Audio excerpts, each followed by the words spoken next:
নমস্কার, আমি ডক্টর সৌমিত্র সরকার, ঐতিহ্যবাহী ক্যালকাটা ইউনিভার্সিটির প্রাক্তন ইউনিভার্সিটি লাইব্রেরিয়ান এবং ভারপ্রাপ্ত রেজিস্ট্রার।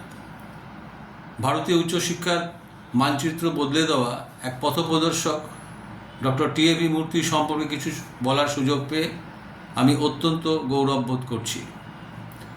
ভারতের লাইব্রেরি সায়েন্সের জনক প্রয়াত ডক্টর এস.আর. রঙ্গনাথনের মতোই ডক্টর টি.এ.ভি. মূর্তি আমাদের দেশে একটি প্রকৃত জ্ঞানভিত্তিক সমাজ গড়ে তোলার জন্য নিজের সমগ্র জীবন উৎসর্গ করেছেন। 2001 সালের জুন মাসে তিনি যখন ইনফিল্ট্রেটেড ডিরেক্টর হিসেবে দায়িত্ব নেন, তখন ভারতের বিশ্ববিদ্যালয়গুলো তথ্যের তীব্র অভাবে এক চরম সংকটের মধ্যে দিয়ে যাচ্ছিল। আন্তর্জাতিক গবেষণাপত্র বা জার্নালের আকাশ ছোঁয়া দামের কারণে আঞ্চলিক ও রাজ্য স্তরের বিশ্ববিদ্যালয়গুলোর গবেষকরা বিশ্বজুড়ে ঘটে চলা বৈজ্ঞানিক অগ্রগতি থেকে সম্পূর্ণ বিচ্ছিন্ন হয়ে পড়েছিলেন। প্রথাগত ও বিচ্ছিন্ন লাইব্রেরিগুলোকে আধুনিক, স্বয়ংক্রিয় ও পরস্পর সংযুক্ত ডিজিটাল তথ্য নেটওয়ার্কে রূপান্তরিত করে ডক্টর মূর্তি এই গভীর কাঠামোগত সমস্যার স্থায়ী সমাধান করেন। তার সবচেয়ে স্মরণীয় উদ্যোগ ইউজিসি ইনফোনেট কনসোর্শিয়া তৈরি করা, যার মাধ্যমে তিনি দেশ জুড়ে একটি শিক্ষা গবেষণা সংক্রান্ত ইন্টারনেট পরিকাঠামো গড়ে তোলেন এবং সব স্তরের গবেষকদের সম অধিকার নিশ্চিত করেন। এই যুগান্তকারী উদ্যোগের মাধ্যমে তিনি কাশ্মীর থেকে কন্যাকুমারী পর্যন্ত দেশের প্রতিটি প্রান্তে সরাসরি গবেষকদের কম্পিউটার স্ক্রিনে হাজার হাজার উচ্চমানের গবেষণাপত্র পৌঁছে দেন।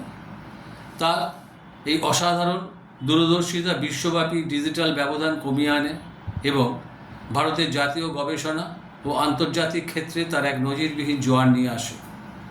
কম্পিউটার সায়েন্সের সাথে লাইব্রেরি সায়েন্সের মেলবন্ধন ঘটিয়ে তিনি নিশ্চিত করেছিলেন যাতে আমাদের শিক্ষা প্রতিষ্ঠানগুলো প্রাণবন্ত ও ব্যবহারকারী বান্ধব তথ্যকেন্দ্রে পরিণত হয়। আধুনিক ভারতের কয়েক দশকের শিক্ষা ও বৈজ্ঞানিক অগ্রগতির নেপথ্যে ডক্টর টি.এ.ভি. মূর্তির এই নীরব, জীবনব্যাপী ও গভীর প্রভাব এক অদৃশ্য চালকাশক্তি হিসেবে কাজ করেছে। দেশের লাইব্রেরি ব্যবস্থার উন্নতির জন্য আমি নিজে তাকে দিনরাত অক্লান্ত পরিশ্রম করতে দেখেছি। তিনি ব্যক্তিগতভাবে ভারতের অধিকাংশ একাডেমিক লাইব্রেরি পরিদর্শন করেছিলেন এবং ডিজিটাল ব্যবধান দূর করতে ও তথ্য ডিজিটাইজ করতে সবাইকে উৎসাহিত ও সাহায্য করেছিলেন। এই কাজটি নিঃসন্দেহে অত্যন্ত দুরূহ এবং পর্বত প্রমাণ ছিল, কিন্তু তিনি তার মাত্র কয়েকজন সহযোগীর ছোট্ট একটি দল নিয়ে এটি সফলভাবে বাস্তবায়ন করে দেখান। দেশব্যাপী এই ডিজিটাল পরিকাঠামো তৈরি করার ক্ষেত্রে তার নিখুঁত বাস্তবায়ন আগামী প্রজন্মের গবেষকদের ক্ষমতায়নের এক অনন্য নিদর্শন হয়ে থাকবে। আমাদের দেশের শিক্ষা এবং লাইব্রেরি ইনফরমেশন সায়েন্সের ক্ষেত্রে তার ঐতিহাসিক জীবনব্যাপী সেবার স্বীকৃতিস্বরূপ আমি পরম শ্রদ্ধার সাথে ডক্টর টি.এ.ভি. মূর্তিকে মর্যাদাপূর্ণ পদ্মশ্রী সম্মানের জন্য জোরালো সুপারিশ করছি। আপনাদের অনেক ধন্যবাদ।